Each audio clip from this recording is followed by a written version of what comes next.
안녕하세요. 미국주식론 대학의 미준입니다. 2월 9일 오늘의 미국주식 뉴스를 시작합니다. 오늘도 변함없이 미국 주식 투자의 정석을 지키고 있는 미준에 오신 것을 환영합니다. 제가 아무래도 외국에서 거주를 오랫동안 하다 보니까요. 한국의 명절 날짜를 잘 챙기지 못합니다. 그런데 우연히 댓글창을 보다가 내일이 설날인 것을 발견을 했거든요. 여러분들 새해 복 많이 받으시고요. 이번 연휴 오늘부터 시작인 것 같은데 가족분들하고 즐거운 시간 만끽하시기 바랍니다. 그런데 저는 개인적으로 문제 하나가 생겼습니다. 여러분들 잘 알고 계신 것처럼 지금 제가 미준 올인원 멤버십 50% 할인 행사를 진행하고 있잖아요. 근데 이 할인 행사가 다음 주 화요일 날 종료가 됩니다. 그래서 지금 많은 분들께서 가입을 시도하고 계신데 아무래도 조금 연배가 있으신 분들은 시스템을 통해서 가입하시는데 어려움을 겪고 계시더라고요. 그래서 이제 고객센터에 연락을 많이 하고 계신데 고객센터가 설 연휴라서 문을 닫는 것 같습니다. 댓글 하나를 좀 읽어드릴게요. 제가 미국 사는 할머니입니다. 요즘에는 할머니라고 말씀하셔도 사실 60대, 70대까지는 할머니라는 단어가 잘 어울리지 않잖아요. 저희 어머니도 70대에 돌입을 하셨는데 사실 아줌마 느낌이 더 많이 납니다. 그래서 할머니라 그러셔도 좀 80대는 되셔야 할머니라는 말이 어울릴 것 같고요. 자, 어쨌든 2021년부터 미준을 열심히 듣다 아무것도 모르고 주식에 입문을 했습니다. 미국에서 올인원 멤버를 가입하려 하는데 잘 안 돼서 보내주신 링크로 문의도 했는데 연휴라서 답을 못 받았습니다. 컴퓨터 세대가 아니라 이런 글을 문의해도 될까 망설였는데 해결은 아직 되지 않았지만 답변을 주셔서 감사합니다 라고 댓글을 남겨주셨습니다. 제가 지금 밴딩에 계신 매니저분들과 연락을 취하고 있는데요. 연휴 때 그분들도 쉬셔야죠. 그래서 잘하면 이 멤버십 할인을 다음 주 한 금요일까지 연장을 할까 생각 중입니다.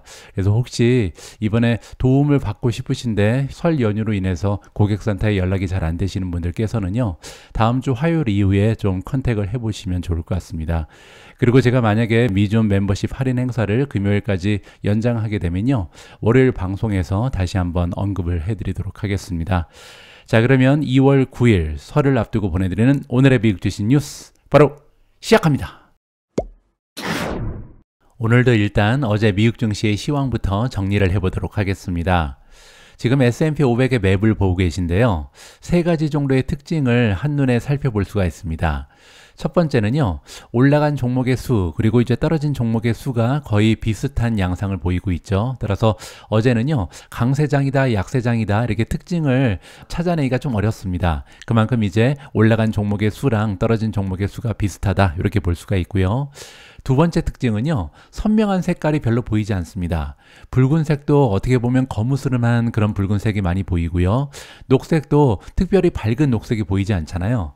그 얘기는 적어도 S&P 500에 포함되어 있는 종목 중에서, 즉 대형주나 중형주 중에서는요, 주가가 급등하거나 급락한 종목이 많이 없었다. 이렇게 정리가 가능합니다. 나머지 세 번째 특징은 뭐냐면요, 섹터에 관계없이 올라간 종목 그리고 떨어진 종목이 섞여 있다는 겁니다. 이 얘기는 제가 지난주에도 드렸었는데요. 본격적으로 실적 장세가 시작된 거죠. 따라서 섹터별로 올라가거나 떨어지는 것이 아니라 지금은요, 개별 종목이 성적이 좋은 종목은 올라가고요. 또 실적이 안 좋은 종목은 떨어지는 이러한 실적 장세가 시작됐다. 이렇게 보시면 됩니다. 이렇게 실적 장세가 본격적으로 펼쳐지고 있다는 것은요, 다시 얘기해서 시장의 멀티플, 즉 밸류에이션이 많이 올라가 있는 상황이다. 이렇게도 해석이 가능합니다. 불과 1년 전만 해도 2022년의 베어마켓으로 인해서 미국 증시의 멀티플은 많이 떨어져 있었습니다. 그때는요, 이제 불장이 시작되면서 모든 주식이 일제히 한꺼번에 올라가는 굉장히 기분 좋은 추세를 발견할 수 있었죠. 하지만 이제는 멀티플이 어느 정도 굉장히 올라가 있는 상황이기 때문에 시장의 기대치가 그만큼 높습니다. 따라서 실적이 뒷받침되지 않으면 주가가 크게 떨어질 수 있는 그런 장세가 시작됐다. 이렇게 정리가 가능합니다. 실제로 시장의 멀티플을 한번 점검해 보면요. S&P 500을 보시면 현재 트레일링 12months PER이 22배를 넘었습니다. 그 얘기는 과거 1년 동안 만들어낸 순이익에 비해서 22배 이상을 줘야 주식을 살 수 있다는 거죠. 불과 1년 전에는요 18.65배였습니다. 따라서 많이 올라간 것을 확인해 볼 수가 있는 거고요. 나스닥 같은 경우는 1년 전에 24배였는데 이제는 30배를 넘어섰고요. 러셀 2000은요 오히려 역전됐죠. 1년 전에는 47배였는데 이제는 27배입니다. 이 얘기는요 1년 전만 해도 러셀 2000에 들어가 있는 소형주들이 굉장히 실적이 좋지 않았죠. 따라서 멀티플이 많이 올라가 있어 있는데요. 이제는 러셀 2000에 들어가 있는 소형주들도 어느 정도 어닝이 향상되면서 멀티플이 많이 떨어졌다. 이렇게 우리가 이해를 해볼 수가 있겠습니다. 여기 나와 있는 에스티메이트는 뭐냐면요. 다가오는 1년 동안 만들어낼 것으로 기대되는 어닝에 비해서 지금 현재 시가총액이 몇 배 정도 올라가 있는가 포워드 PER을 얘기합니다. S&P 500은 22배 똑같죠. 나스닥 같은 경우는 29배고요. 현재 러셀 2000은 26배를 가리키고 있습니다. 다음에는 어제 3대 지수의 움직임을 살펴보도록 하겠습니다. 다우존스가 0.13% 올라가면서 마무리가 됐고요. S&P 500은 0.06% 소폭으로 상승했습니다. 나스닥이 가장 좋았는데요. 0.24% 플러스를 보였습니다. 이 중에서도 지금 시장의 참여자들은 S&P 500에 많은 관심을 보이고 있는데요. 왜냐하면 주가를 보시면 지금 4,997을 찍고 있거든요. 어제 사실 장중에 5천을 잠깐 넘기긴 했습니다. 하지만 5천 고지를 지키지 못하고 다시 한번 떨어지면서 4,997.91을 기록하고 있거든요. 따라서 오늘 S&P 500이 5천을 넘을까? 이 부분도 굉장히 많은 사람들의 관심을 받고 있는 부분이죠. 조금 있다가 다른 기사를 통해서 S&P 500의 이야기를 조금 더 이어나가도록 하겠습니다. 다음에는 어제 분위기가 가장 좋았던 주식들의 이름입니다. 일단 암을 보시면요. 주가가 47.89%나 폭등을 했습니다. 장중에는 잠깐 60% 이상 올라간 적도 있었고요. 도대체 암에 어떤 일이 있었는지, 어떤 일이 발생한 건지 기사를 통해서 조금 있다가 자세히 설명을 드리도록 하겠습니다. 두 번째로 분위기가 좋았던 종목은 사운드 하운드 AI고요. 플러스 14.04% 보여줬고요.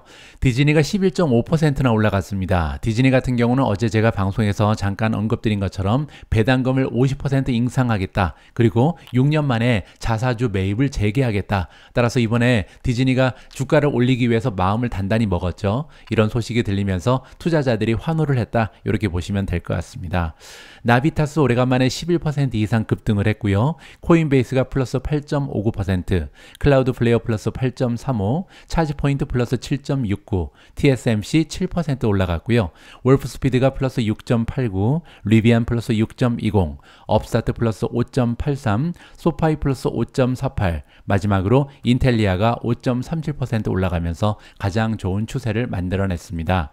반면 어제 분위기가 좋지 않았던 성장주의 이름을 잠깐 보시면요. 인바이테가 28% 추가적으로 떨어졌고요. 페이팔이 마이너스 11.24. 페이팔 같은 경우는 어제 어닝을 발표했는데 시장 참여자들의 기대치에 미치지 못했다. 이렇게 보시면 될 것 같고요. ACLS, 엑셀리스 테크놀로지 역시 마찬가지입니다. 어닝 결과가 시장의 기대치를 넘어서지 못하면서 7% 떨어졌고요. 포티넷이 마이너스 3.11, 스냅이 마이너스 2.72, 추이 마이너스 2.07, 페이콘 마이너스 1.65, 펄솔라 마이너스 1.57, ISRG, 인투이티브 서지컬 마이너스 1.13, AMD 마이너스 0.93, FTIP 마이너스 0.89, 솔라 엣지 마이너스 0.88%로 가장 좋지 않은 추세를 만들어냈습니다. 다음에는 미주온 탑12의 성적입니다. 어제 미주온 탑12는 굉장히 좋았습니다. 나비타스가 11% 이상 급등을 했고요. TSMC 역시도 7%나 급등을 만들어냈습니다. 소파이가 플러스 5.48로 세 번째로 좋았고요. 온셈이 플러스 4.87, 팔란티어 플러스 3.86, 인피니언 플러스 3.40, SMCI, 슈퍼마이크로 플러스 2.11, 우버 플러스 1.36, 테슬라 플러스 1.06, 마이크로소프트 플러스 0.01, 마지막으로 두 종목이 떨어졌는데요. 아마존이 마이너스 0.40, 엔비디아가 0.65% 떨어졌습니다. 이 두 종목은요, 그렇다 할 악재는 없었습니다. 그럼에도 불구하고 떨어진 이유는요, 역시 기술적인 조정이 아닐까 합니다. 일단 아마존의 RSI, Relative Strength Index를 보시면요, 어제 주가가 떨어지기 전에 73.76을 찍었거든요. 따라서 너무나 단기간 동안 주가가 급등하면서 어제 기술적인 조정을 받았다. 이렇게 보시면 됩니다. 참고로요, Relative Strength Index는 지난 14일의 거래일 동안의 주가 움직임만 관찰을 합니다. 따라서 중기적이거나 있거나 장기적인 주가의 흐름을 보는 건 아니고요. 단기적으로 주가가 올라갈 것인지 떨어질 것인지 따라서 반등할 것인지 아니면 조정을 받을 것인지 이 부분만 살펴볼 수 있다. 이 부분을 기억하시면 좋을 것 같습니다. 엔비디아도 마찬가지입니다. 최근에 주가가 너무나 많이 올라갔잖아요. RSI가 84.59를 찍었거든요. 따라서 잠깐 쉬어가는 구간이다. 이렇게 보시면 될 것 같습니다. 앞에서 잠깐 언급드린 것처럼 S&P 500 지수가요 4,997을 넘어섰습니다. 이제 조금만 더 힘을 내면 5,000 고지를 점령할 수가 있는데요. 그러면서 이제 투자자 입장에서는 조금 불안한 마음이 들기 시작하죠. 왜냐하면 YTD 수익률을 보시면요 이미 5.38% 올라갔거든요. 지금이 2월 초입니다. 따라서 아직 두 달도 지나지 않았는데 5% 넘어가는 수익률을 기록하는 것은 대단한 추세잖아요. 우리가 보통 이제 미국 증시의 역사를 보면 1년에 주가가 한 10% 정도 평균적으로 올라갑니다. 그런데 지금 반 이상 올라간 거잖아요. 따라서 투자자 입장에서는 이거 너무 달리는 거 아닌가, 이제부터 폭락하는 거 아닌가, 이런 불안감을 가질 수밖에 없습니다. 그래서 오늘 첫 번째 기사는요, 와튼 스쿨에서 금융학 교수를 맡고 계신 제레미 시겔 교수의 이야기를 들어볼까 합니다. 교수님의 의견에 따르면 S&P 500이 5,000을 찍고 있지만 과대평가되지 않았다. 이렇게 긍정적인 평가를 이야기하고 있습니다. 어떠한 논리가 숨어져 있는지 한번 살펴보시죠. 기업 실적과 경제 지표의 호조로 인해서 2024년 들어 증시가 상승세를 이어나가죠. 따라서 어제 장중에 S&P 500 지수가 역사적 처음으로 5,000포인트를 잠시 넘어섰습니다. 하지만 와튼 대학의 저명한 금융학 교수인 제레미 시겔은요, 주식이 이렇게 높은 가격에 거래되고 있지만 장기적인 관점에서 볼 때 주식시장이 비싸다고 생각하지 않는다. 이렇게 주장을 했습니다. 그리고 또한 덧붙이기를요. 올해 8% 정도의 추가 상승을 기대한다라는 긍정적인 전망을 안겨주고 있습니다. 장기적으로 보면서 투자를 해야 합니다. 물론 변동성이 있을 것입니다. 따라서 장기적으로 봐서는 앞으로 1년, 2년을 보면 올라갈 것이 확실하다 이렇게 얘기하는데요. 당장 다음 달까지 올라갈지 그거는 잘 모르겠다 이렇게 말씀하고 계십니다. 저는 단기 트레이더가 되는 게임을 권하고 싶지 않습니다. 왜냐하면 변동성은 피할 수 없는 주식시장의 필수적인 요소다 이렇게 우리가 이해를 해볼 수가 있거든요. 하지만 지금 시장은 적어도 장기 투자자들에게는 결코 과대평가되어 있지 않다 이렇게 생각한다고 그분의 의견을 피력하고 있습니다. 특히 제레미 시겔 교수는요, 주식이 공정가치에 가깝게 거래되고 있다는 자신의 주장을 뒷받침하기 위해 강력한 기업의 펀더멘탈을 지적했습니다. 따라서 아까 제가 말씀드린 것처럼 지금 현재 실적 장세가 펼쳐지고 있는데요. 실제로 이번 어닝 시즌에 대부분의 종목들이 굉장히 좋은 실적을 발표하고 있습니다. 거의 80% 정도의 어닝 실적이 빗을 기록하고 있거든요. 우리는 이제 5,000에 대해서 이야기하고 있지만 일부 전문가들이 S&P 500이 3,600까지 떨어질 것이다 이렇게 이야기했던 것이 바로 얼마 전이었다라고 이야기합니다. 3,600을 예견한 사람이 있죠. 바로 마이크 윌슨인데요. 여러분들 소식 들으셨는지 모르겠습니다. 마이크 윌슨이 이제 모간 스탠리의 전략가였잖아요. 이번에 전략가 포지션을 내려놓고 월가를 떠났습니다. 그만큼 이제 굉장히 좀 잘못된 예측을 하면서 책임감을 느꼈다 이렇게 볼 수가 있겠죠. 지난 2년 동안 우리가 가졌던 모든 의구심은 이제 사라졌다라고 말합니다. 그 이유는 뭐냐면요. 기업이 실제로 수익을 만들고 있기 때문입니다. 따라서 주가는 상승하고 있고 투자자들의 의구심은 사라진 상태다. 따라서 심리가 굉장히 향상됐다. 지금 현재 미국 증시의 심리는 굉장히 긍정적이다. 이렇게 마무리가 가능합니다. 실제로 AAII 설문조사의 결과를 좀 보여드리면요. 2월 7일 기준으로 지금 시장 참여자들한테 한 가지 질문을 한 거죠. 향후 6개월 이후에 미국 증시는 지금 수준에서 올라가 있겠습니까? 아니면 떨어져 있겠습니까? 이 질문을 매주 하고 있는데요. 2월 7일 답한 전체 참여자들 중에 49%가 미국 증시는 올라가 있을 것이다. 긍정적인 전망을 제시하고 있고요. 불과 22.6%만 미국 증시의 하락을 점치고 있습니다. 그만큼 지금 현재 미국 증시의 센티먼트는 굉장히 많이 향상됐다. 이렇게 볼 수가 있는 거죠. 반면 그 얘기는요. 지나치게 뜨거워지고 있다. 이렇게도 해석이 가능합니다. Fear and Greed Index, 즉 공포 탐욕 지수를 보시면요. 지수가 어느덧 77까지 올라가 있는 상황입니다. 그 얘기는요, 익스트림 그리드, 즉 시장이 지금 엄청난 탐욕에 빠져 있다, 이렇게 진단이 가능하거든요. 저 같은 경우는 피어 앤 그리드 인덱스가 75를 넘어서 이렇게 익스트림 그리드까지 가게 되면요, 현금의 비중을 조금 늘리는 경향이 있습니다. 보통 이제 현금의 비중이 계속해서 바뀌고 있는데 주가가 올라가게 되면요, 현금의 비중이 자연스럽게 줄 수밖에 없죠. 그렇게 되면 일부 주식을 매도하면서 제가 원하는 수준, 저 같은 경우는 보통 현금을 한 20% 정도 가지고 있는 것이 가장 마음이 편합니다. 그래서 이런 77이라는 지수를 보게 되면요, 조금 주식을 매도하면서 현금을 늘린다, 이렇게 개인적인 전략을 공유해 드릴 수가 있을 것 같습니다. 다음에는 오래간만에 차트 이야기를 좀 해볼까 합니다. 기술적인 분석이죠. 5천 고지 달성을 눈앞에 두고 있는 S&P 500 차트가요, 지금 현재 한 가지의 심각한 문제점을 보이고 있다고 합니다. 어떤 얘기인지 한번 살펴보시죠. S&P 500 지수의 5천선 돌파는 대형주, 성장주의 광세, 그리고 AI 관련 종목에 대한 새로운 열기, 헬스케어와 금융 등 다른 섹터의 강세를 고려할 때 예견된 결론처럼 보입니다. 그 얘기는요, 지금 시장을 이끌고 있는 긍정적인 팩터가 굉장히 많이 있다는 거죠. 대형주나 성장주가 굉장히 강세를 보이고 있고, 또한 인공지능 관련 주식이 다시 한번 힘을 내고 있잖아요. 그뿐만이 아니죠. 최근 들어서는 헬스케어 그리고 금융주도 굉장히 좋은 추세를 만들어내고 있습니다. 따라서 5천을 찍기는 굉장히 쉬울 것이다. 근데 문제는요, 5천을 찍고 나서 이게 계속해서 상승할 것인지 아니면 떨어질 것인지, 이 문제를 한번 파악해 보자, 이렇게 보시면 될 것 같습니다. 11월과 12월의 강세에 이어서 1월은 더욱 강세를 보였고요. 이번 실적 시즌에는 엔비디아와 메타 같은 주요 종목이 더 큰 상승세를 보이고 있습니다. 따라서 실적이 좋아서 주가가 계속해서 올라가고 있는 중이죠. 그러나 주도 종목의 강세로 시장이 상승할 수 있는 반면 시장폭, 우리가 보통 마켓 브라스라고 부르는 거죠. 시장폭의 측정은요, 주요 지수의 다른 모든 종목에 대해서 더 많은 것을 알려준다라고 합니다. 무슨 얘기인지 한번 본격적으로 주가 차트를 살펴보도록 하겠습니다.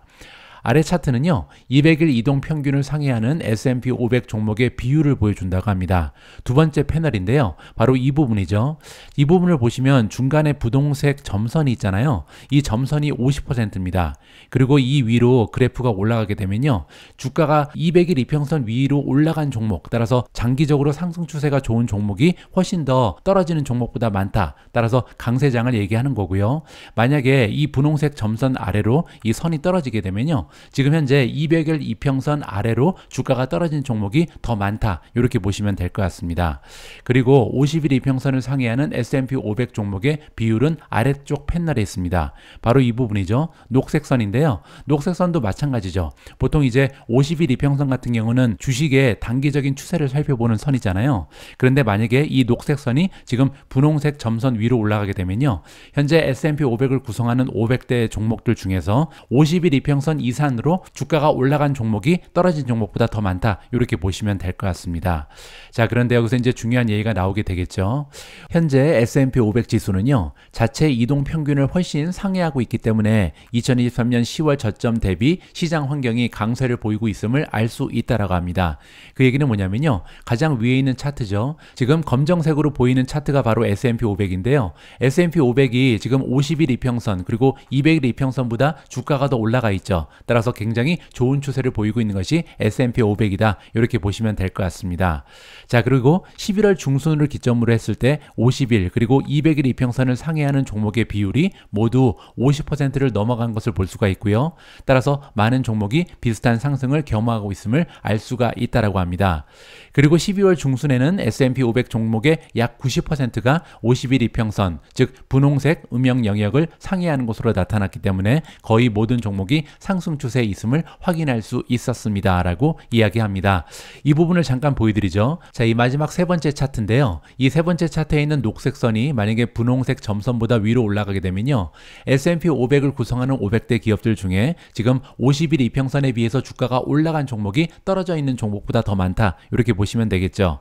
자, 11월 중순부터 이게 위로 올라가기 시작합니다. 그 얘기는 50일 이평선 이상으로 주가가 올라가 있는, 따라서 단기적인 추세가 좋은 종목이 점점 점점 더 늘어나고 있다. 이렇게 볼 수가 있고요. 결국 12월을 넘어서면서 이게 거의 90%를 찍습니다. 따라서 대부분의 종목이 추세가 너무나 좋았다. 이렇게 살펴볼 수가 있는 거죠. 자, 그런데 문제가 하나 보이죠. 이게 점점점 떨어지고 있습니다. 이제는 60%까지 떨어졌거든요. 그 얘기는 500대 기업들 중에 지금 60%는 50일 이평선 이상으로 주가가 올라가 있지만 무려 40%는요 50일 이평선 이하로 주가가 떨어져 있다. 자, 그 얘기를 지금 여기서 해주고 있는 겁니다. 자, 계속 한번 읽어보시죠. 앞서 세 번의 사례에서 빨간색 세로선을 표시했는데 90%의 종목이 50일 이평선을 상회했다가 다시 50% 아래로 내려간 경우라고 합니다. 지금은 60%까지 하락해 있는데요. 이는 S&P 500 종목 중에 약 40%가 50일 이동 평균을 하회했음을 의미한다. 따라서 그 얘기는요. 지금 폭 지지율, 즉 마켓 프레스가 심각하게 부족하다는 것을 나타낸다. 이렇게 정리가 가능합니다. 이 부분도 좀 설명을 드리죠. 여기 보면 빨간색이 하나, 둘, 셋 있잖아요. 자, 이 부분이 뭐냐면요. 지금 마켓 프레스가 너무나 좋았죠. 따라서 50일 이평선 이상으로 주가가 올라간 종목이 90%를 찍었다가 쭉 떨어져서 50%까지 떨어진 경우를 지금 빨간색으로 표시한 겁니다. 그리고 나서 보시면요. 50% 이하까지 계속해서 떨어지죠. 여기도 떨어지고 여기도 떨어집니다. 세 번 모두 비슷한 경우가 발생하고 있고요. 주가 차트도 마찬가지죠. 그때부터 주가는 추가적으로 하락하는 것을 우리가 직접 확인을 해볼 수가 있습니다. 그리고 이제 다시 지금으로 돌아와서 현재는요. 50까지 가진 않았지만 60까지 떨어진 상태잖아요. 따라서 만약에 마켓 프레스가 50까지 떨어지게 된다면 그리고 나서 이제 추가적으로 떨어지게면요. 지금 현재 굉장히 좋은 상승세를 보이고 있는 S&P 500이 떨어질 가능성이 높다. 이렇게 기술적인 분석을 안겨주고 있습니다. 차트의 메시지는 동일합니다. S&P 500 지수의 50% 미만이 50일 이평선 위에 머물러 있다면 증시가 의미 있는 하락을 하기 전까지는 5천선 이상의 추가 상승 가능성은 희박해 보입니다. 따라서 5천을 찍을 것이다. 하지만 5천을 찍고 나서 계속해서 올라가기 위해서는요. 마켓 브레스가 향상돼야 된다. 이렇게 오늘 차트 분석을 마무리해 볼 수가 있을 것 같습니다. 오늘 방송에서는 암홀딩즈 이야기를 안 할 수가 없을 것 같습니다. 어제 주가가 무려 48% 가까이 폭등을 했잖아요. 암 같은 반도체 주식이 이렇게 48% 폭등하는 것은 예산일이 아니죠. 제가 어제 미존 멤버십 플랫폼에는 이제 연간 이익 전망 상향 조정으로 22%나 급등했다. 이런 기사를 올려드렸거든요. 그리고 나서 이제 추가적으로 주가가 폭등을 하면서 60% 넘는 수익을 올리기까지 했습니다.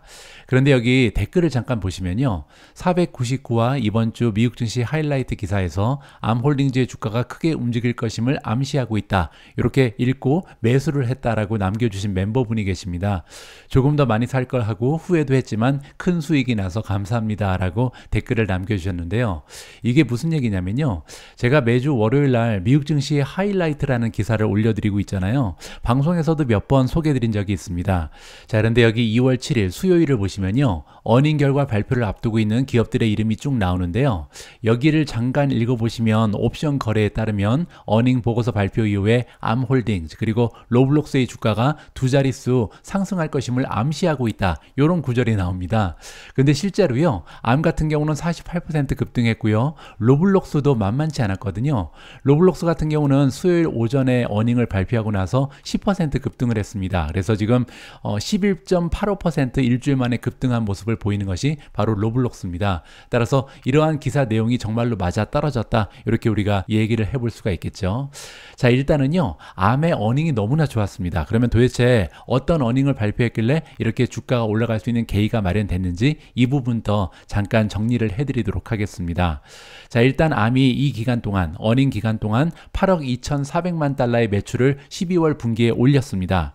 그런데 이제 애널리스트의 컨센서스는요 7억 6,299만 달러에 불과했거든요. 따라서 예측치를 훌쩍 뛰어넘기는 좋은 실적을 발휘한 거죠. 자, 그리고 가이던스가 결정적이었는데요. 일단 연간 기준으로 어닝의 가이던스를 보시면 주당 1.2에서 1.24달러의 수익을 예상하고 있다. 이렇게 발표를 했거든요. 그런데 3개월 전의 가이던스를 보시면 1달러에서 1.1이었습니다. 따라서 3개월 전과 비교했을 때 굉장히 큰 폭으로 가이던스가 상향 조정된 거죠. 거기에 시장의 컨센서스는요 1.05달러에 불과했습니다. 따라서 저번 분기에 비해서 가이던스를 상향 조정했고 거기에 시장의 예상치를 크게 넘어서는 가이던스를 발표했다. 이렇게 보시면 되고요.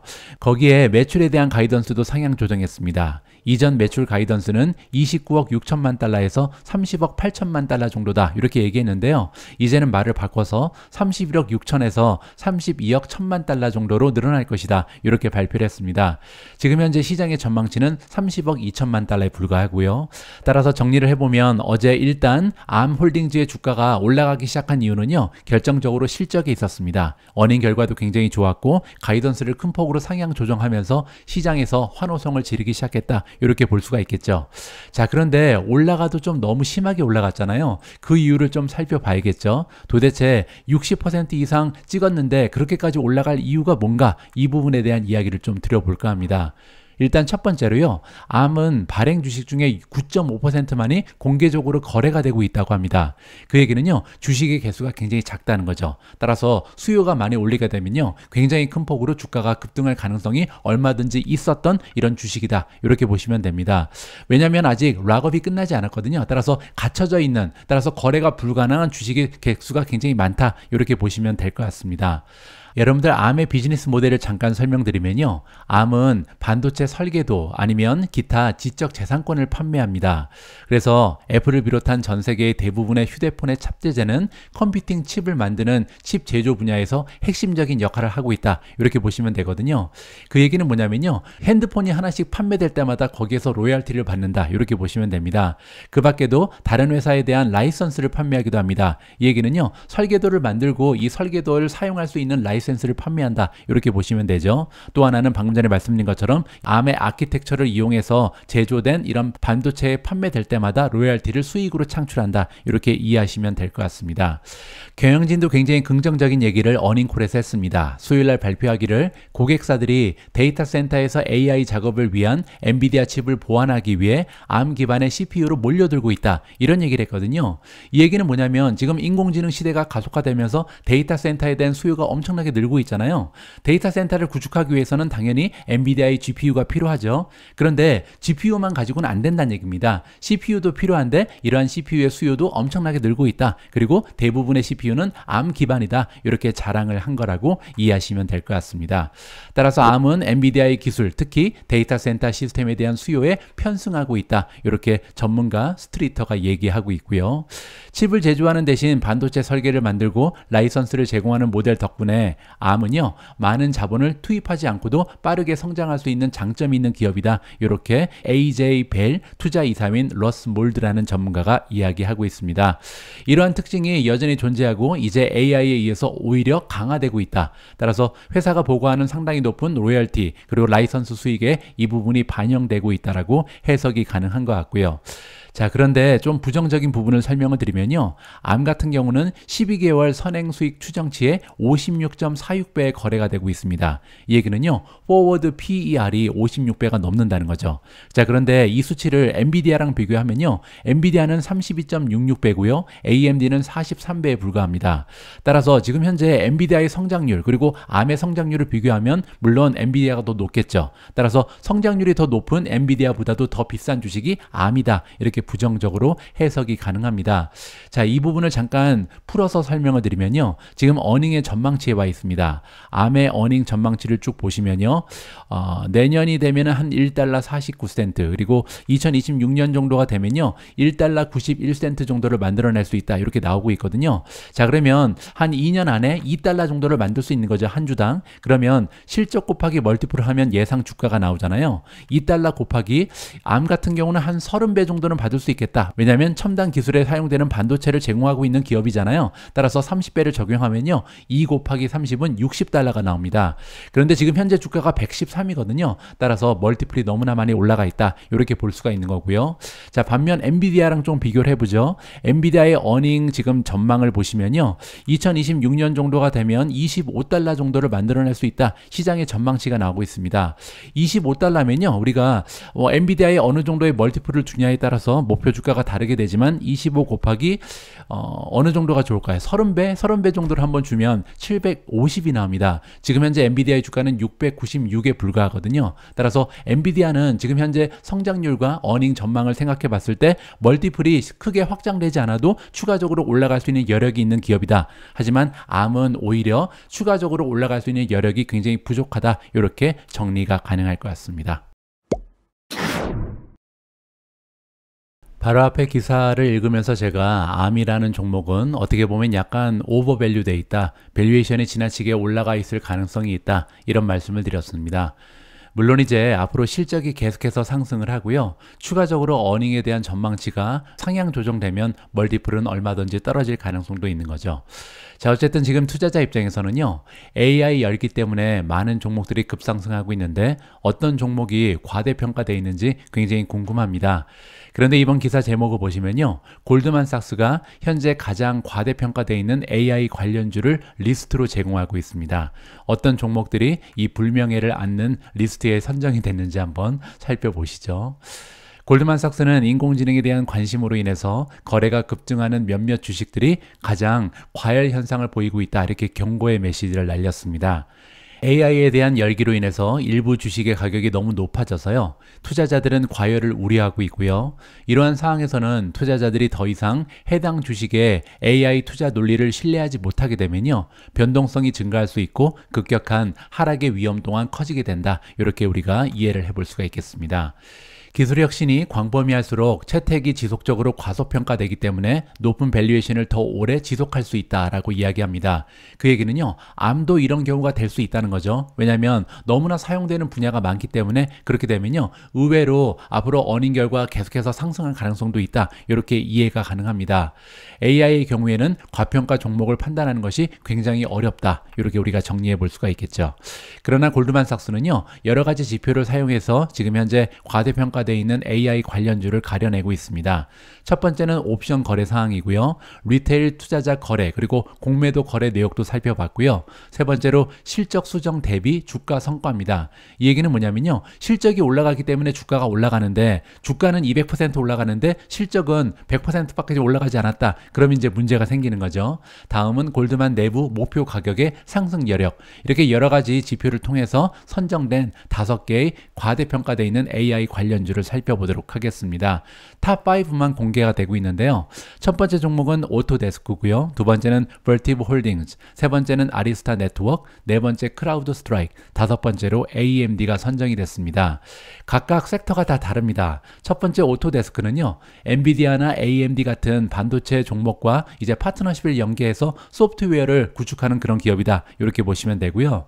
두 번째 벌티브 홀딩즈는요. 슈퍼 마이크로 컴퓨터처럼 서버를 제공하는 기업이다. 이렇게 보시면 되고요. 세 번째 아리스타 네트워크 같은 경우는 네트워크 하드웨어를 제조 판매하는 기업입니다. 네 번째 크라우드 스트라이크는 여러분들 잘 알고 계신 것처럼 사이버 보안 기업이고요. 마지막 AMD 같은 경우는 GPU, CPU를 제작하고 판매하면서 인공지능과 관련해 있다. 이렇게 보시면 되겠죠. 5종목 모두 굉장히 좋은 종목, 좋은 기업이고요. AI의 수혜주가 많습니다. 하지만 그럼에도 불구하고 여러 가지 지표를 살펴봤을 때 지나치게 주가가 상승했다. 이렇게 지금 진단을 하고 있는 거죠. 첫 번째는요. GSPT입니다. 이건 뭐냐면요. 골드만삭스가 자체적으로 만들어낸 목표 주가죠. 이 목표 주가랑 현재 주가를 비교해 보면 오토데스크는 마이너스 29%니까요. 향후에 주가가 올라갈 확률보다는 떨어질 확률이 더 크다. 이렇게 볼 수가 있겠죠. 벌티브 홀딩즈 역시도 5% 정도 과대평가되어 있다. 이렇게 보시면 되고요. 아리스타 네트워크는 3% 정도 추가적인 상승이 가능합니다. 크라우드 스트라이크는 마이너스 27%. 지금 현재 오토데스크랑 마찬가지로 좀 지나치게 주가가 올라가 있다. 이렇게 보시면 되고요. AMD는 7% 정도 추가적인 상승이 가능하다라는 목표 주가가 제시되고 있습니다. 자, 두 번째가 굉장히 흥미로운데요. 이건 뭐냐면 지난 6개월 동안 주가가 얼마나 올라가는지 이걸 측정하고요. 그 사이에 EPS 리비전을 빼는 겁니다. 이건 뭐냐면요. 아까 말씀드린 것처럼 6개월 동안 예를 들어서 주가가 100% 올라갔는데요. 리비전, 즉 전망이 50%밖에 올라가지 않았다. 그러면 50%는 지나치게 상승한 거죠. 거죠. 따라서 이거를 계산해 보면요. 오토데스크는 괜찮습니다. 27%. 따라서 만약에 주가가 100% 올라갔으면요. 실제로 전망치가 한 73% 정도 올라갔다. 이렇게 보시면 되겠죠. 자, 그런데 밑으로 쭉 내려와서 크라우드 스트라이크를 보시면 조금 심각해 보입니다. 이 얘기는 뭐냐면요. 크라우드 스트라이크 만약에 지난 6개월 동안 100% 주가가 올라갔으면요. 실제 전망치는 11%밖에 올라가지 않은 거죠. 따라서 전망의 상승에 비해서 주가의 상승이 너무나 도드라졌다. 이렇게 결론을 내볼 수가 있는 거고요. 지금 옵션 거래 상황을 보면요. 지나치게 좀 많이 몰려있는 부분은 벌티보 홀딩즈가 좀 그렇고요. 그리고 마지막에 AMD도 조금 위험해 보입니다. 마지막으로 공매도 현황 그리고 리테일 크라우딩은 뭐냐면요. 우리 같은 개인 투자자들이 많이 몰리고 있는 종목을 얘기합니다. 따라서 개인 투자자들이 지나치게 몰리면 주가가 떨어질 수 있다. 이러한 공식이 성립된다. 이렇게 보시면 되고요. 현재 가장 뜨거운 주식은 오토데스크 그리고 중간에 보시면 아리스타 네트워크 이 두 종목이요. 현재 공매도율도 굉장히 좀 높고 그 다음에 리테일 투자자들이 많이 몰리고 있는 쏠림 현상이 발견된다. 이렇게 정리를 해드리겠습니다. 어제는 인공지능 관련해서 구글이 엄청난 뉴스를 발표했습니다. 사실 구글의 주가는 많이 움직이지 않았는데요. 그만큼 이제 인공지능 관련해서 구글이 신용을 많이 잃었다. 이렇게 해석이 가능하겠죠. 구글이요. 바드 챗봇을 제미나이로 변경했습니다. 그 얘기는 이제 바드는 끝난 거죠. 더 이상 바드라는 챗봇은 없고 이제는 제미나이로 통일한다. 이렇게 보시면 되고요. 덧붙여서 유료 구독 서비스를 출시했습니다. 유료 구독 서비스 출시는 굉장히 커다란 의미가 있습니다. 왜냐면요. 오늘 아침에 보도된 내용에 따르면 오픈 AI가요. 지금 챗GPT를 통해서 매출을 2 빌리언을 찍었거든요. 따라서 단숨에 20억 달러라는 엄청난 매출을 창출하고 있는 것이 오픈 AI입니다. 따라서 지금 현재 구글 역시도 제미나이로 변경하면서 드디어 슬슬 인공지능으로 추가적인 매출을 확보할 수 있는 계기가 마련이 된다. 이렇게 뜻깊은 기사를 읽어보도록 하겠습니다. 구글은 목요일 바드 챗봇의 이름을 제미나이라고 하는 새로운 인공지능의 이름을 따서 바꿨고요. 소비자가 더 나은 추론 기능을 위해서 비용을 지불하면서 이용할 수 있다. 이렇게 발표를 했습니다. 그 얘기는요. 이제 마이크로소프트와의 인공지능 구동 모델에 경쟁에 뛰어들겠다. 이렇게 이해가 가능한 거죠. 일단 미국 고객은요. 한 달에 19.99달러를 지불하면서 구독 모델에 가입하게 되면요. 더 강력한 울트라 1.0 AI 모델이 포함된 제미나이 어드밴스드에 액세스를 할 수 있다. 이렇게 이해할 수 있습니다. 구독 모델 가입자에게는 추가적인 혜택이 있는데요. 별도로 원래 구매하게 되면 9.99달러를 내야 되는 2TB 구글 클라우드 스토리지가 제공됩니다.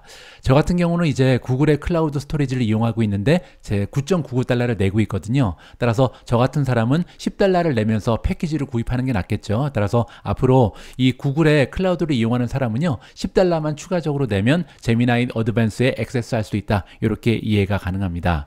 그리고 또한 구글 같은 경우는 성공적인 애플리케이션이 굉장히 많잖아요. 뭐 지메일도 그렇고 구글 관련된 여러 가지 생산성 제품군에서 제미나이를 이용할 수 있다. 이렇게 보시면 될 것 같습니다. 구글 원 AI 프리미엄 요금제로 알려진 이 번들 상품, 패키지 상품은요. 마이크로소프트 그리고 마이크로소프트의 파트너인 오픈 AI에 대한 구글의 도전장이다. 이렇게 보시면 될 것 같습니다.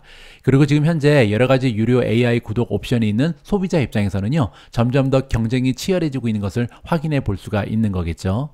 바로 1년 전입니다. 1년 전에 오픈 AI가 챗GPT 플러스를 출시했죠. 이게 최초의 구독 모델이었다. 이렇게 보시면 되고요. 최근에 마이크로소프트는요. 챗GPT랑 별도로 이 워드나 엑셀 같은 프로그램에 AI를 활용할 수 있는 소비자용 구독 모델 코파일럿을 발표한 적이 있습니다.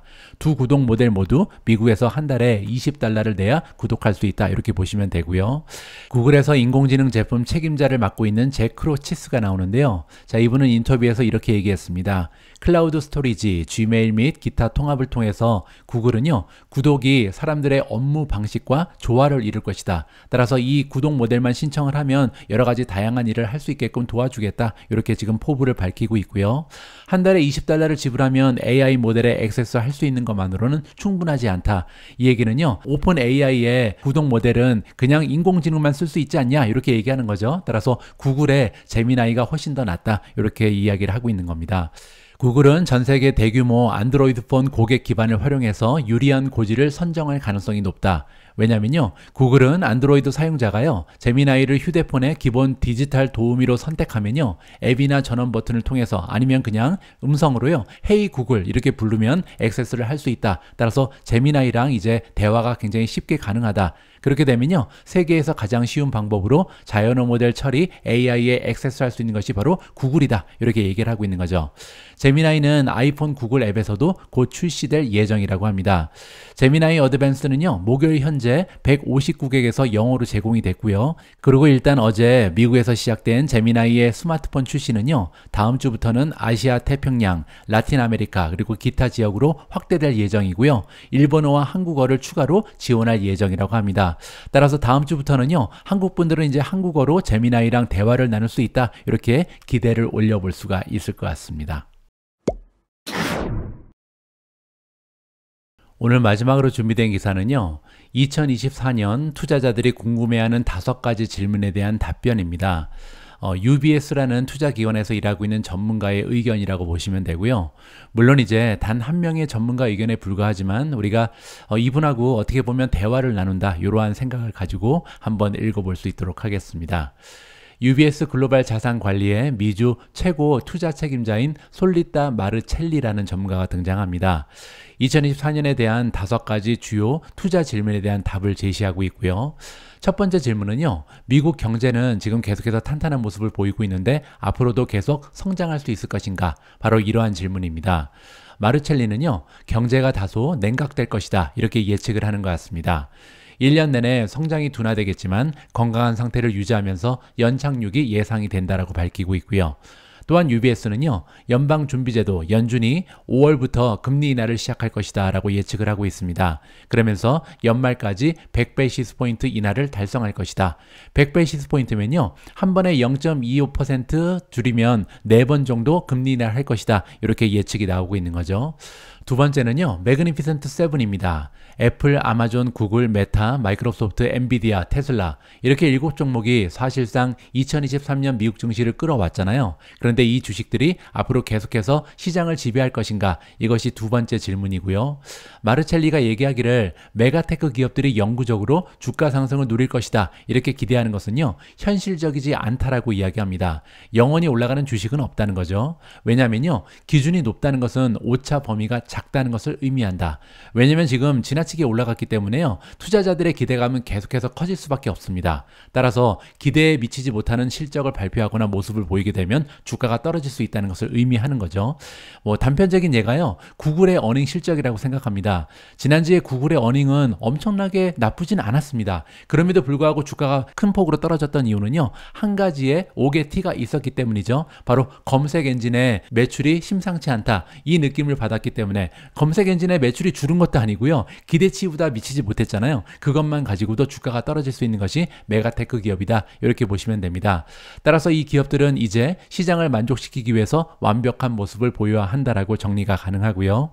올해 시장의 핵심 테마는요, 매그니피센트 7 간의 차별화가 될 것이다. 따라서 7종목 중에 어떤 종목은 지속적으로 성장을 할 거고 어떤 종목은 떨어질 수밖에 없다, 이렇게 지금 지적을 하고 있습니다. 이러한 기업들은 경쟁력을 유지하기 위해 새로운 수익원으로 수익을 창출해야 한다. 따라서 새로운 비즈니스 모델, 새로운 테마가 발견되지 않으면 떨어질 수밖에 없다, 이렇게 얘기하는 거죠. 방금 전에 우리는 구글이요, 제미나이를 새롭게 출시했다, 이러한 기사를 접했잖아요. 그 얘기는 검색 엔진에서 지금 좋지 않은 모습을 나타내더라도 인공지능에서 새로운 비즈니스 모델이 창출된다면 어떻게 보면 구글이 반등할 수 있는 기회가 마련되지 않을까, 이렇게 투자자들이 기대를 해볼 수 있다는 거죠. 엔비디아 같은 경우는 GPU가 계속해서 잘 팔려야 될 것 같고요. 테슬라 같은 경우도 마찬가지죠. 새롭게 저가형 전기차가 출시된다면 주가의 반등을 도모해 볼 수가 있는 거겠죠.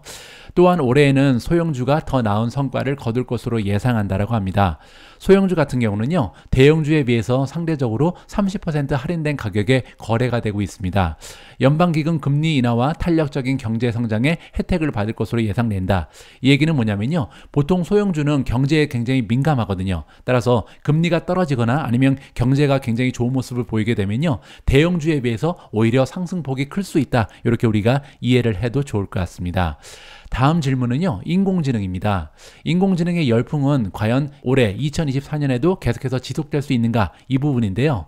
마르첼리에 의하면 인공지능이 중요한 변곡점을 맞이하고 있다. 이 얘기는요, 제가 해석하기로는 지난 한 해보다 올해 들어서 오히려 인공지능으로 인해서 돈을 버는 기업들이 많이 생길 것이다, 이렇게 긍정적으로 해석이 가능합니다. 그리고 또한 장기 수익률의 핵심 동인이 될 것이다. 따라서 올해 한 해가 아니라 앞으로 다가오는 미래 동안도 계속해서 좋은 수익률의 중심이 바로 인공지능이다, 이렇게 얘기하는 거죠. 따라서 마르첼리는요, 2027년까지 AI 인프라 지출이 연평균 50%나 급등할 것이다. 굉장한 성장률이죠. 그리고 또 하나, 2022년부터 2027년까지 AI 애플리케이션 그리고 모델이 연평균 152% 증가할 것으로 예상을 하고 있습니다. AI 인프라 지출이 는다면 이제 엔비디아 같은 칩을 만드는 기업, 그리고 또한 이 메가테크 기업이 많은 혜택을 받을 수가 있는 거고요. AI 애플리케이션의 모델이 이렇게 많이 증가한다는 것은요, 스타트업이 많이 생긴다, 이렇게 이해해도 좋을 것 같습니다. 자, 다음 질문은요, 지정학적인 이슈입니다. 투자자들은 현재 지정학적인 사항에 대해서 우려를 해야 할까, 걱정해야 될까, 이렇게 물었는데요. 그녀는 지정학적인 이슈가 장기적으로는 수익률에 큰 영향을 미치지 않는다, 이렇게 단호하게 얘기합니다. 그럴 만한 근거가 있는데요. 1940년 이후부터 지금까지 30개의 큰 지정학적인 충격에 대한 최근 분석에 따르면요, 하루나 이틀 동안 단기적으로 변동성이 있는 경우가 많이 있다. 하지만 3개월 이후의 수익률을 살펴보니까요, 무려 60%의 확률로 플러스를 기록했다고 합니다. 따라서 뭐 전쟁이 일어난 거나 굉장히 좀 커다란 정치적인 이슈가 발생했을 때 단기적으로는 주가가 떨어질 수 있지만 3개월 이후를 보면 보통 주가는 60%의 확률을 가지고 올라가 있었다, 이렇게 보시면 되고요. 3년 이후에 보면 90% 올라가 있었다고 합니다. 따라서 조금 더 길게 보면요, 주가는 단기적으로 변동성이 강화될 수 있지만 계속해서 우상향한다, 이렇게 보시면 되겠죠. UBS 애널리스트들은요, 홍해의 긴장이 경제에 의미 있는 영향을 미칠 것이다라고는 생각하지 않는다고 합니다. 하지만 미국과 이란의 갈등으로 만약에 이어진다면 석유 공급 타질이 큰 위험을 초래할 수 있다, 이렇게 정리가 가능하겠죠. 자, 마지막으로 올해 11월 달에 대선이 있는데요. 바이든과 트럼프의 재대결은 투자에 어떤 영향을 미칠까, 이런 질문에 대한 답입니다. 일단 요약을 해보면요, 선거 결과가 시장에 확실한 영향을 미치지는 않는다, 이렇게 얘기했습니다. 하지만 어떤 후보가 당선되냐에 따라서 여러 가지 예측을 이끌어낼 수는 있다라고 주장을 하는데요. 예를 들어 트럼프가 당선되면요, 분위기가 바뀌는 섹터가 나올 수도 있다는 거죠. 뭐 예를 들어서 규제가 완화되면서 에너지라든지 금융 서비스 같은 섹터에 유리하게 작용할 가능성이 있다. 그리고 보다 공격적인 외교 정책 그리고 관세 사용을 하면서 무역을 다시 한번 상승시킬 것이 확실해 보인다, 이렇게 이야기하고 있습니다. 자, 이 5가지 질문을 통해서 2024년에 대한 예측을 해봤고요. 뭐 전반적으로는 굉장히 긍정적이고 또한 장기적으로 봤을 때는 아마도 미국 증시는 계속해서 우상향할 것이다, 이렇게 해석이 가능할 것 같습니다. 2월 9일 오늘의 미국 주식 뉴스는 여기까지입니다. 설 연휴 기간에도 이렇게 변함없이 함께 해주신 분들께 감사의 말씀을 드립니다. 여러분들 설 연휴 동안 즐겁고 행복한 기억 가족분들과 많이 만들어내시고요. 저는 다음 주 월요일 설 연휴가 끝나지 않았지만 여러분들께 찾아뵙도록 하겠습니다. 미국 증시는 변함없이 열리기 때문이죠. 즐거운 주말, 즐거운 설 연휴 만끽하시기 바랍니다. 우리 모두가 미국 주식 투자로 은퇴하는 그날까지 다 함께 화이팅입니다. 행복한 하루 되세요. 감사합니다.